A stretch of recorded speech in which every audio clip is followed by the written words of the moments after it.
Good afternoon, everybody. It's the end of the school year, and there are a couple of wrap-up issues that we need to take care of. One of them is this right versus left stuff. But before I start, I'm going to leave the windows open in the studio. I'm at 142nd Street and Brook Avenue in the South Bronx. And all of us together, what we're going to do while I do this video cast is we're going to look for social justice warriors. So one of the things on campus that you're going to see, one of the things on social media that you're going to see, something you'll see in the media, something you'll see from government, things that you'll see from your major woke corporations, is a concern for social justice. Well, what we're going to do while I'm here at 142nd Street and Brook Avenue is we're going to see while I talk. I'll keep my eyes open and you can look behind me and see if you see any of these people, social justice warriors in particular, because they yell, they'll call you a racist, they'll call you a fascist or a Nazi, and they will profess to be weeping and fighting for the downtrodden, for people of color, for African Americans or Hispanic immigrants, legal or illegal or otherwise. And what we're going to do now, we're in the epicenter of the South Bronx. This is 142nd Street and Worth Avenue. And I'm keeping the windows open so you can hear what it's like. And we'll keep our eyes open for the eternally elusive SJW in a neighborhood like this. Because my guess is we will see a grand total of 0 social justice warriors, 0 woke corporations, 0 rainbow flags, and 0 people who are here with their dyed blue hair screaming at the oppressors, and why don't you fight for social justice with me here on 142nd and Brook Avenue. So that's just an added bonus with the studio windows open and our eyes open as well. So we'll see how the sound comes through because we got cars and teenagers and after school stuff going on here today. But I was listening to a podcast with Brett Weinstein, and it was Brendan O'Neill's podcast, The Brendan O'Neill Show. He runs a website called Spiked. And they were talking about the fiascos going on in the university level. And so they keep talking about left and right. And Weinstein talking about, and O'Neill were talking about how they're ashamed of the left. And they called them a term I'm going to adopt, the authoritarian left. And just as a quick review, the left were the people who were very pro-government. They wanted a strong government because through government, quote unquote, we or society can, or your country can achieve utopia. Through government. Government will make the right choice. Government will handle things. Government will give out free money. Government will give a leg up. Government will even the playing field. All of these things can be done through government. Let the government interfere in the economy and in education and in everything else, and that will make a better society. That's their belief. Many of the people on the left, especially the ones I grew up, especially the people alive today on the left above the age of 50, are well-meaning, peaceful, anti-war individuals. I think their economics and philosophy are wrong, but that's what they believe. The other side, the so-called right, so we have the so-called left and now the so-called right, was let there be few rules, very few to no government rules. If there's a government, it will simply run a justice system and help people protect contracts and protect property rights. And the free market and markets in general are a better way to figure out a level playing field, a better way to figure out how things should be run. Winners get rewarded, losers get reprimanded, and the right are the people who the French called laissez-faire, and they wouldn't be really in charge of anything. The market would see to it that society, that we, as much as I hate to use we, but that society and we will be a better society and things will be generally better for everybody. So if you'll notice here in the South Bronx, we've got the landing pattern for LaGuardia over here. The landing pattern for JFK is over there. The ice cream truck is in the mix. You can hear it. Yep, there it is, Mr. Softy. Here at 142nd and Brook Avenue. And I still haven't seen any social justice warriors, by the way, while I'm instructing you on left versus right. I'm looking, though, and you keep your eyes open behind me. You see someone with blue hair, usually somebody white, like a white liberal, you let me know. You make comments below. My legions of fans, you guys never let me down. You let me know that they were there. So far, zero. None. Okay?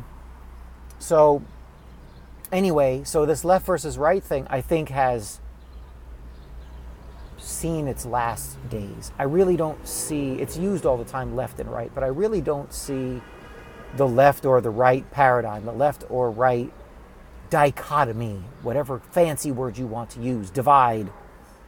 I don't see that as the current division. I think there are multiple divisions, but if we have to use two divisions, the division that seems to be the case now are those who want to use their power to shame and stigma others and be busybodies to make them think, act, speak, and behave the way they want. I think that's one side of things. And the other side is the people who are willing to not be busybodies, just leave people alone and let them live as they're going to live. That really seems to be a bigger divide, in my opinion, than what was going on before with this left or right philosophy. And in general, the leftist, quote unquote leftist of using the old terms, are usually the busybody types. People who will make a law. Let's make a law to see to it that people have to wear their seatbelts, or have to wear a helmet, or have to get a certain color sticker on the windshield of their car like I have every year. Because if we make a law, everything will be better. And we're going to force these people with the threat of a fine, a ticket, or putting you in a cage, aka jail cell. We'll use that force to create a somewhat utopian or a better society. So generally, the busybody force types, the people who want to use their authoritarianism to get the world they want, are generally on the left. You do have it on the right to some degree as well. But the far right isn't really definable anymore because mainstream media, woke social justice warriors, and the New York Times editorial board, as well as the National Lawyers Guild, they call anyone who disagrees with them the far right. Anyone who disagrees with them, they call them fascists.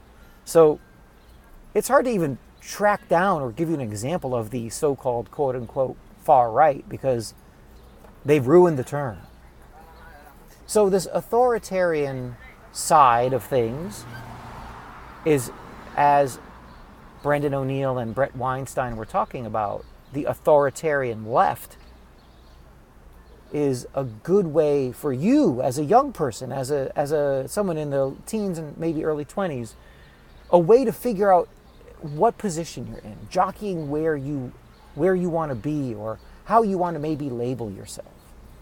If you're not into force and you're not into putting someone in a cage, then maybe you're not a leftist, right? Because the real leftists don't operate this way. They're pro-free speech, they're anti-war, they're anti-government corporate monopoly, prison industrial complex, that kind of stuff. That's the good left, the original left, and they're almost impossible to find.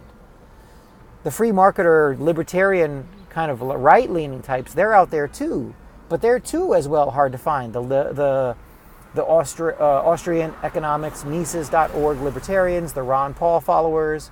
You know, I come from that school from about 2006 to a few years ago. Libertarian was what I called myself because that was the right, literally the right side of things in terms of free markets, open markets, laissez-faire, gold standard type stuff. But those people are as difficult to find as the original left because now it's just who wants to make somebody act, think, speak, and behave the way they want. And I don't want to force people really to do anything. I want people to decide things on their own and be free to even make mistakes. Chaos and failure as well as positive motion and having a windfall, those are both opportunities and both lessons in their own right. So that's really where things stand with regard to where the divisions are these days. And also, by the way, remember that seatbelt, helmet, car inspection stuff I was talking about? You know, in New Hampshire, they don't have a seatbelt law or a helmet law.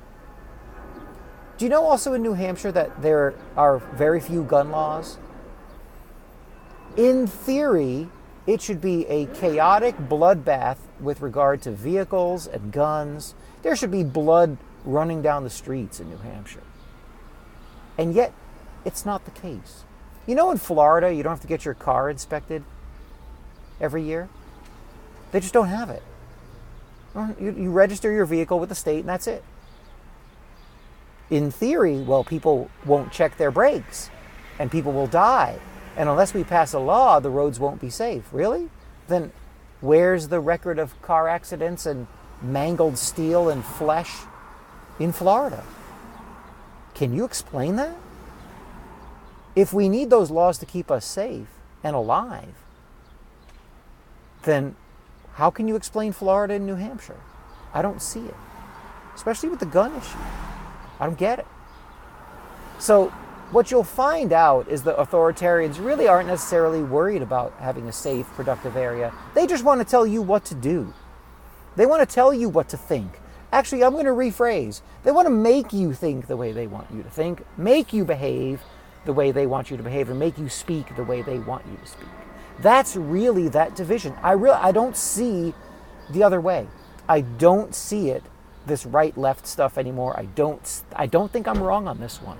So you as a young person going into the world, I think this is somewhere where you can exercise your ability to see and think and react well and correctly, and you'll see that, you know, you've got, am I going to jump in with the authoritarian types or am I going to be jumping with the freedom types? You know, this is a better way for you maybe to take a look and see where you land in our society, in the United States, whichever part you're in, or really wherever country you're in. This is the general divide, the way I see it.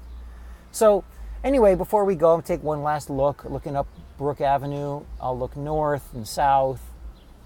No, I don't really see any white folk at all except myself. And I don't see I haven't seen a single social justice warrior. I haven't seen a single person with dyed blue hair screaming at oppressors, calling people Nazis. It's weird how they're not here. That's so strange. There are no woke corporations up and down Brook Avenue. No Starbucks. No major banks. There's a pharmacy across the street, but it's not CVS or Rite Aid or any of the woke corporations. Funny how that's the case. Weird how that is. So anyway, that's our lesson for today. We'll do a couple more year-end wrap-ups before we're done, but we'll keep the channel going. And I, as usual, thank my legions of fans for being the best in the world. And I'll talk to you soon. We got an interview with Quincy Johnson coming up again. We got a couple of things going on. I'm going to look for more career day type things as well. But Quincy Johnson is on deck. Within the next few days, we'll hear from him. And I will talk to you next time. And there's no summer assignment. You don't have a summer assignment, a summer reading assignment from me. You are free to do as you will. You're welcome.